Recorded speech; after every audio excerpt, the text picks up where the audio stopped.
LPG ಅಭಾವ ಖಂಡಿಸಿ auto gas ದರ ಏರಿಕೆ ವಿರೋಧಿಸಿ ಕನ್ನಡ ಚಳವಳಿ ವಾಟಾಳ್ ಪಕ್ಷದ ಅಧ್ಯಕ್ಷ ವಾಟಾಳ್ ನಾಗರಾಜ್ ಅವರು ಆಟೋ ಓಡಿಸುವ ಮೂಲಕ ವಿನೂತನವಾಗಿ ನಗರದಲ್ಲಿಂದು ಪ್ರತಿಭಟನೆಯನ್ನು ನಡೆಸಿದರು. ರಿಕ್ಷಾ ಬೆಂಗಳೂರಲ್ಲಿ ನಾನೇ ನಿಲ್ಲಿಸಿದ್ದೆ. ಈಗ ಮತ್ತೆ ಇಡೀ ಬೆಂಗಳೂರು ಕರ್ನಾಟಕದ ಸುತ್ತ ರಿಕ್ಷಾ ಬಂದ್, ಎಲ್ಲ ತಯಾರಾಗಿ ರಿಕ್ಷಾ ಬಂದ್, ರಿಕ್ಷಾ ಡ್ರೈವರ್ಗಳೇ ಎಲ್ಲ ತಯಾರಾಗಿ ರಿಕ್ಷಾ ಬಂದ್. ಇನ್ನು 15 ದಿವಸದಲ್ಲಿ ನಾವು ಕರೆ ಕೊಡ್ತೀವಿ ರಿಕ್ಷಾ ಬಂದ್. ಈ ದೃಷ್ಟಿಯಿಂದ ಹೋರಾಟ ಇವತ್ತಿನಿಂದ ಆರಂಭ ಆಗಿದೆ.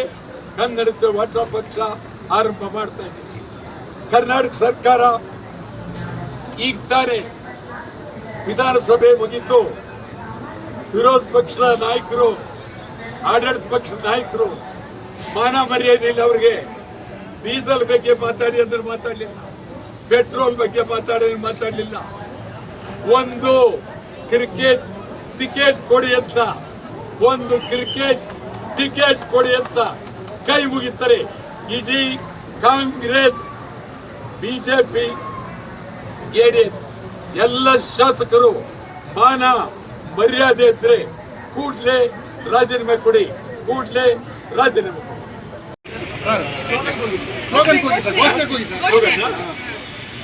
ಡೀಸೆಲ್ ಬೆಲೆ ಇಳಿಸಿ, ಡೀಸೆಲ್ ಬೆಲೆ ಇಳಿಸಿ, ಪೆಟ್ರೋಲ್ ಬೆಲೆ ಇಳಿಸಿ, ಪೆಟ್ರೋಲ್ ಬೆಲೆ ಇಳಿಸಿ, ಡೀಸೆಲ್ ಬೆಲೆ ಇಳಿಸಿ, ಗ್ಯಾಸ್ ಬೇಕೇ ಬೇಕು, ಗ್ಯಾಸ್ ಬೇಕೇ ಬೇಕು, ಸಿಲಿಂಡರ್ ಬೇಕೇ ಬೇಕು, ಗ್ಯಾಸ್ ಬೇಕೇ ಬೇಕು, ಸಿಲಿಂಡರ್ ಬೇಕೇ ಬೇಕು, ಗ್ಯಾಸ್ ಬೇಕೇ ಬೇಕು, ಸಿಲಿಂಡರ್ ಬೇಕೇ ಬೇಕು, ಗ್ಯಾಸ್ ಬೇಕೇ ಬೇಕು, ಸಿಲಿಂಡರ್ ಬೇಕೇ ಬೇಕು.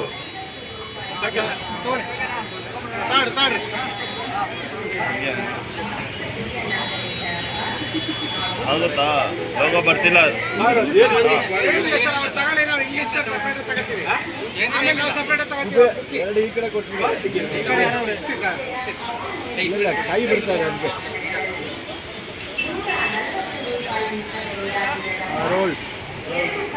ಕರ್ನಾಟಕ ಒಂದೇ ಅಲ್ಲ,